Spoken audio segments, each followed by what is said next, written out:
तर आता तुम्हाला दाखवते. छानपैकी असं वाटण बनवणार आहे, जे की तुम्ही प्रत्येक भाजीमध्ये एकापेक्षा म्हणजे जवळजवळ तुम्ही 50 भाजीमध्ये ते वाटण यूज करू शकता. आणि तसं आपलं वाटण जर बनवून रेडी असेल ना फ्रीजमध्ये, तर आपण झटपट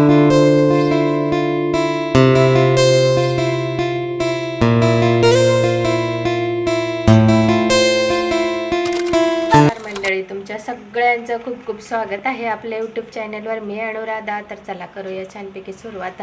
आणि मी आता 11:30 होत आलेले आहेत. म्हटलं चला ब्लॉगला सुरुवात करूया. सगळी कामं वगैरे करून झाली. जरा गडबडच होती आज सकाळपासून, त्याच्यामुळे मग काही सकाळी चालू नाही केलं. मग सगळी कामं वगैरे करून झाली आहे. स्वयंपाकाची तयारी करणार आहे. यशन पलक येतील तेव्हा मग आम्ही तिघांचाच स्वयंपाक वगैरे आहे पुढची. आणि प्रिपरेशन जरा बाकी होती माझी. अशा पद्धतीने प्रिपरेशन करून ठेवली ना, तर हप्ताभर तरी म्हणजे 10 दिवस तरी आपलं काम अगदी सहज होऊन जातं. आणि रोज रोज कामात अडकून न पडायचं असेल तर अशा पद्धतीने थोडीफार किचनमध्ये तयारी वगैरे करून ठेवली आपण स्वयंपाकाची, तर अगदीच झटपट असं आपलं स्वयंपाक आणि सगळंच लवकर होत असतं. चला तुमच्यासोबत मी शेअर करणार आहे मी आज काय काय करणार आहे. आता किचनमध्ये आलेली आहे आणि भेंडीची भाजी बनवायची आहे. तर म्हटलं चला भेंडी वगैरे स्वच्छ धुवून घेऊया. तुम्ही काय करणार, भेंडी आदल्याच दिवशी स्वच्छ धुवून घ्यायची आणि कट करून फ्रीजमध्ये ठेवायची. ही छान अशी एक टिप आहे जी सगळ्यांना फायद्यात येऊ शकते. जी कट करून फ्रीजमध्ये ठेवली ना, तर ती चिकट वगैरे नाही होतं. कारण छान मी अशी बहुतेक वेळा केलेलं आहे, पण आज राहिलं होतं करायचं म्हणून. मग नेहमीप्रमाणे जे आपण भाजी बनवतो ना, ती नेहमीची भाजी खाऊन जर आपल्याला कंटाळा येत असेल ना, तर म्हणून मी आज थोडासा बदल करून ही भाजी बनवत आहे. मुलंही म्हणता, घरातलेही म्हणता, नेहमी त्याच पद्धतीची भाजी खाऊन कंटाळा येतो. तर स्वयंपाक करण्याआधी थोडीशी प्रिपरेशन मी केली आणि अर्धं काम तसंच संपून जातं आपलं. मी आधीच मसाल्याचं वाटण करून ठेवणार आहे. त्याचीसुद्धा प्रिपरेशन आता इथे करून घेणार आहे. त्यामुळे भाजी पटकन आणि चविष्ट होते आणि खूप साऱ्या भाज्या आपण त्या मसाल्यामध्ये बनवू शकतो. तर घर चालवताना, स्वयंपाक करताना एक गोष्ट मनात नेहमी जाणवते, आपण रोज तेच ते काम करतो, पण जरा त्यात थोडासा बदल केला ना, तर सगळं पुन्हा नवीन वाटायला लागतं. तर आता इथे भेंडी वगैरे सगळं कट करून घेतलेलं आहे. त्याच्यासाठी थोडासा कांदा, लसूण आणि हिरव्या मिरच्या आणि टोमॅटो हे सुद्धा कट करून घेतलं आहे. भेंडी तुम्हाला अगदी बारीक कट करून घ्यायची आहे. भेंडीची 4 किंवा 5 भाग करायचे आणि छान बारीक कट करायची. एक कढई ठेवून घेतली, त्याच्यात तेल टाकून घेणार आहे. ही भेंडीची भुर्जी फक्त रेसिपी नाही, एक छोटासा प्रयत्न आहे जो आयुष्यात नवा स्वाद आणतो आपण. तर अशा पद्धतीने केल्यावर आणि घरातल्यांना सगळ्यांना आवडतं. तेल टाकून घेतलं आहे कढईमध्ये. तर त्याच्यामध्ये लसूण, जिरं टाकून घ्यायचं आहे. छान परतवून घ्यायचं आहे. लसूण छान असा थोडासा असा ब्राऊन केला ना, तर ते खूप टेस्टी लागतो. तर त्याच्यानंतर इथे हिरव्या मिरच्या ज्या कट केल्या होत्या त्या टाकून घेतलेल्या आहेत. त्यासुद्धा छान अशा परतून घ्यायच्या आहे, मिक्स करून घ्यायचं आहे. त्याच्यानंतर कांदा टाकून घ्यायचा आहे याच्यामध्ये. त्याला छानपैकी परतून घ्यायचा. कांद्याला छानपैकी असा ब्राऊन कलर येऊ द्यायचा आहे कांद्याला. तर अशा पद्धतीने टाकून घ्यायचे. आणि कांदे मी इथे 4 किंवा 5 घेतले. तुम्ही भेंडीची भाजी किती क्वांटिटीत घेताय त्यानुसार तुम्हाला कांदे यूज करायचे आहे. भेंडीची भुर्जी फक्त रेसिपी नाही, ती फक्त एक छोटासा प्रयत्न असतो की आपण काहीतरी नवीन बनवायचं. जेवणामध्ये काहीतरी सगळ्यांना जणी घर, मुलं, जबाबदाऱ्या सांभाळतो आणि आपण स्वतःसाठी थोडासा बदल केला पाहिजे. थोडीशी क्रिएटिव्हिटी दाखवली जेवणामध्ये ना, तर घरातले सगळ्यांनाच आवडत असतं. घरात नवीन काहीतरी म्हणजे पदार्थ केला आहे बुवा असं वाटायला पाहिजे. रोजचीच भाजी असते, पण तिच्यात थोडासा बदल केला ना, तर खूप छान वाटतं सगळ्यांना आणि आवडीने खातात सगळेजण. खुशही होता घरातले सगळेजण. स्वयंपाक म्हणजे फक्त पोट भरणं नाही, तर तो आपल्या प्रेमाचा आणि काळजीचा एक भाग असतो. आणि आपण स्वयंपाकात किती काय काय क्रिएटिव्हिटी करू शकतो हे दाखवण्याचा एक प्रयत्न असतो. आणि आपल्यालाही छान वाटतं जरा जेवणामध्ये बदल झाला की नवीन काहीतरी भेटलं बुवा खायला. रोजचीच भाजी असणार आहे, पण तिच्यामध्ये थोडं टेस्टिंगमध्ये आणि थोडी बनवण्यात थोडा बदल केला की छान असं तयार होत असतं. आपला कांदा छानपैकी ब्राऊन करून झालेला आहे. त्याच्यानंतर इथे मी टोमॅटो वगैरे टाकून घेतला होता आणि आता भेंडीची भाजीसुद्धा इथे छान परतून घेणार आहे मी इथे. तर याच्यामध्ये तुम्हाला लाल मिरची पावडर वगैरे नाही टाकायची आहे. याच्यात अगदी थोडीशी हळद आणि थोडीशी धणा पावडर वगैरे मी टाकून घेतले त्याच्यामुळे, कारण ग्रीन कलर आपल्याला दिसायला हवा आहे तर छानपैकी, म्हणून जास्तही हळद नाही टाकायची, अगदी थोडीशी टाकायची. आणि थोडंसं धणा पावडर वगैरे टाकायचा आणि लिंबू टाकून घेणार आहे मी, कारण भेंडी चिकट होऊ नये म्हणून याच्यासाठी आपल्याला लिंबू टाकून घ्यायचा आहे. लिंबू टाकल्यामुळे, लिंबू जर नसेल, लिंबूचा रस म्हणजेच तर आमचूर पावडर तुम्ही यूज करू शकता. मी नेहमी टाकत असते, त्याच्याने भेंडी चिकट वगैरे नाही होत. छानपैकी भेंडी होऊ दिली होती. भेंडीच्या भाजीला कधीही झाकायचं नाही, छान मोकळी होऊ द्यायची, तिला मीडियम फ्लेमवर होऊ दिली. नंतर अजून परत बघितली तर हे बघा, छानपैकी अशी भेंडीची भाजी तयार झालेली आहे आणि छान तिचा ग्रीन कलरही दिसतोय. भाजी म्हणजे काय, भेंडीची भुर्जी बनवलेली आहे आपण. माझ्या तोंडातही तेच येते परत परत. तर छान अशी भेंडीची भुर्जी बनवली होती, खूप टेस्टी अशी झाली होती.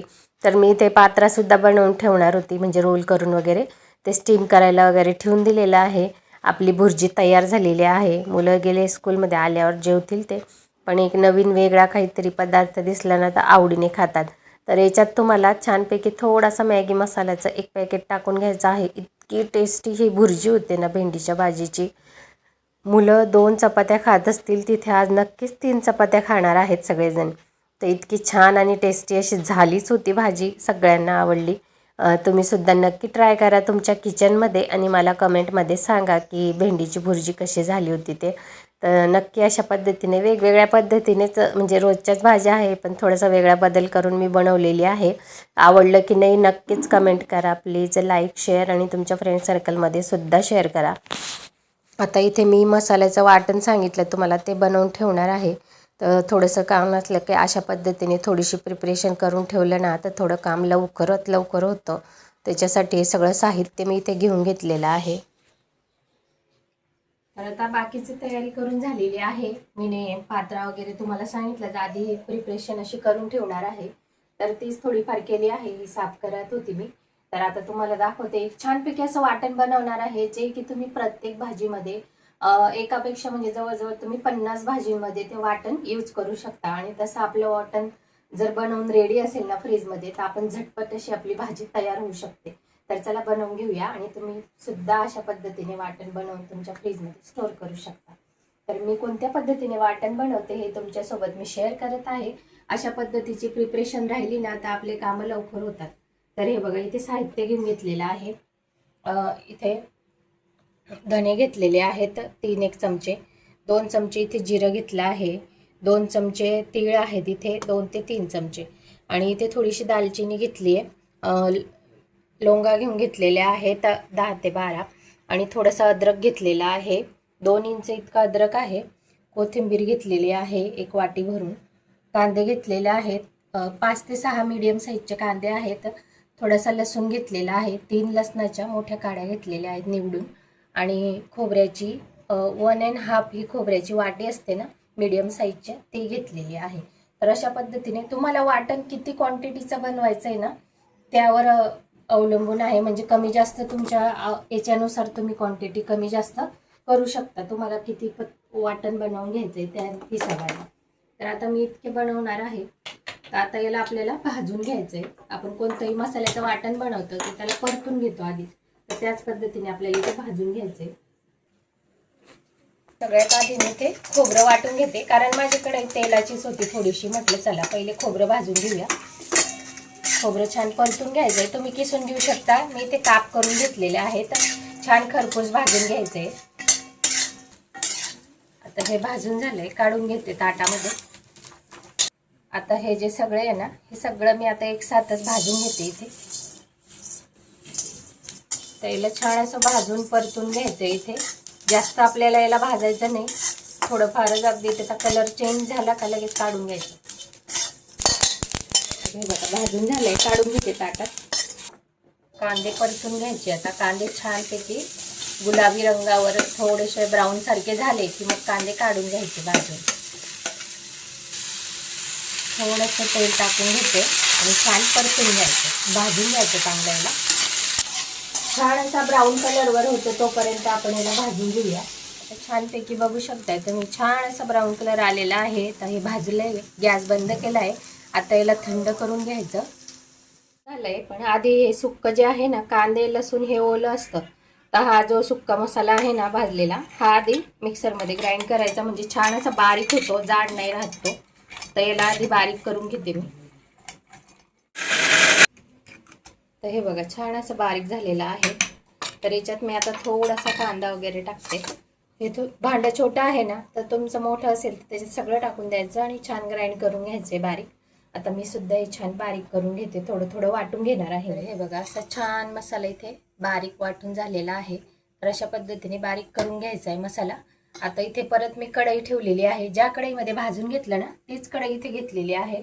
तर आता मसाला आपल्याला थोडा परतून घ्यायचा आहे छानपैकी, म्हणजे जेणेकरून तो 10 ते 15 दिवस आरामात टिकतो मसाला.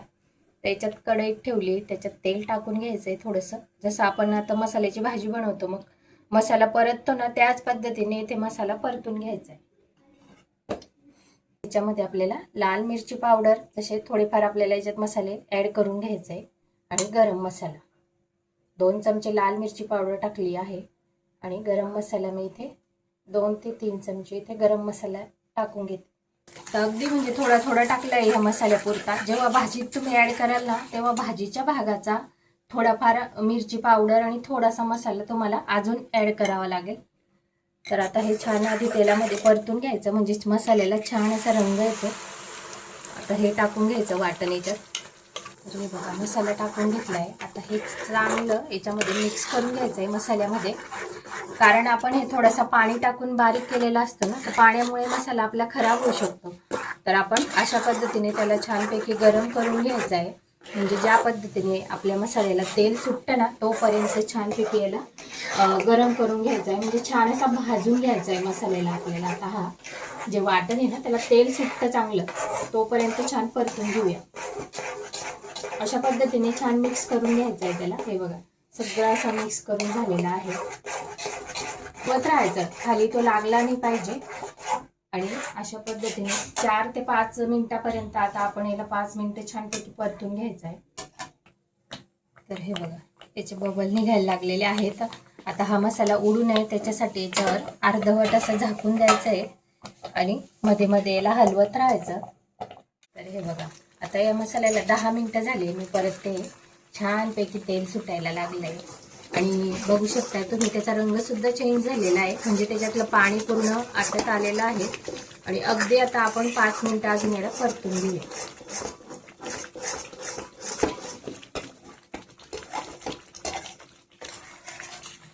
तर हे बघा छानपैकी सगळीकडून त्याला तेल सुटलेलं आहे आणि छान मसाला आपला परतून झाला आहे. जवळजवळ हे परतण्यासाठी 15 मिनिटं लागलेली आहेत. आता मी गॅस बंद करते. छान तेलही सुटलंय त्याला, पूर्ण पाणी त्याच्यातलं हे झालेलं आहे. परतून झालाय मसाला चांगला. याच्यामध्ये 2 चमचे मी इथे थोडं मीठ टाकून घेते. मीठ टाकल्यामुळे कसं आहे मसाला छान असा प्रिझर्वेटिव्ह होतो आणि तो चांगला राहण्यासाठी मदत होते. मसाला टिकून राहतो आपला 8 ते 10 दिवस. चांगला मिक्स करून घ्यायचं आहे. छानपैकी असं मिक्स करून घेतलेलं आहे मी इथे. आणि आता गॅस बंद करायचा आहे. आता याला चांगला थंड करून घेऊया. एकदम गार झाला पाहिजे हा मसाला. त्याच्यानंतर याला आपण बॉटलमध्ये भरून ठेवायचा आहे. स्टीलच्या डब्यामध्ये किंवा मग काचेची बॉटल घ्यायची तुम्ही आणि मग त्याच्यामध्ये स्टोअर करून ठेवायचा आहे. तर आता याला आधी थंड करून घेऊया छानपैकी. हे बघा किती छान परतून झालाय. हे बघा मसाला पूर्ण असा थंड झालेला आहे. तर आता हा बॉटलमध्ये भरून घ्यायचा आहे. काचेची बॉटलमध्ये मसाला अगदी छान असा राहतो प्रिझर्वेटिव्ह. नाही तर मग स्टीलची बॉटल असेल तुमच्याकडे त्याच्यातही चालेल. बस हे दोघांपैकी काच किंवा स्टील दोघांमध्ये स्टोअर करायचा आहे फक्त मसाला तुम्हाला. अशा पद्धतीने बॉटलमध्ये मी इथे मसाला भरून घेते. तर हे बघा इथे थोडासा उरला तर हा स्टीलच्या डब्यात टाकला आहे आणि हा बॉटलमध्ये पॅक करून घेतला आहे, म्हणजे भरून घेतलेला आहे. तर आता याला झाकण लावून एअरटाईट डबा तुम्ही घ्यायचा आहे आणि हा तुम्ही मसाला अशा पद्धतीने बनवून स्टोअर करू शकता. आता हा मसाला तुम्हाला महिन्याभरसुद्धा स्टोअर करू शकता. या मसाल्याला तुम्ही फ्रीझरमध्ये डीप फ्रीझरमध्ये ठेवून द्यायचा आहे आणि फ्रीजमध्ये तुम्ही याला 15 ते 20 दिवस हा मसाला चालेल असा अगदी छान झटपट तुमच्या भाज्या तयार होतील. तर या मसाल्यापासून तुम्ही छान मसाल्याची भाजी, सगळ्या उसळी, मटकीची भाजी, वाटाण्याची भाजी, अशा सगळ्या उसळी भाज्या तुम्ही याच्याने तयार करू शकता.